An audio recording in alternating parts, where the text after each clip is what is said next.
একটি সরল অঙ্ক দেওয়া আছে Y square to the power -3 ভাগ X square by Y cube whole to the power -1। তো আমরা এই অঙ্কটা সমাধান করার জন্য প্রথমে আমরা এরকম করব 1/ওয়াই স্কোয়ার, কারণ যেহেতু -3 আছে এটাকে +3-তে কনভার্ট করার জন্য 1/ওয়াই স্কোয়ার লিখলাম, তাহলে হোল কিউব হয়ে গেল। ভাগ এইটাকেও এরকম -1 থেকে +1-এ কনভার্ট করার জন্য আমরা উল্টে নিব, অর্থাৎ Y cube by X square হবে, তার উপর 1, এবার +1 হয়ে গেল।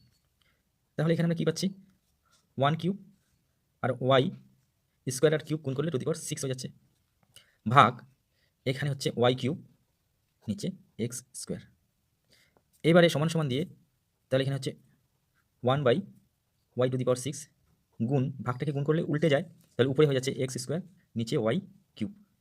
এবার যদি আমরা গুণ করে নিই তাহলে উপরে থেকে যাচ্ছে এক্স স্কোয়ার, 1 আর এক্স স্কোয়ার গুণ করে হলো এক্স স্কোয়ার, আর ওয়াই 6 আর ওয়াই কিউব গুণ করে হয়ে যাচ্ছে ওয়াই টু দি পাওয়ার 9।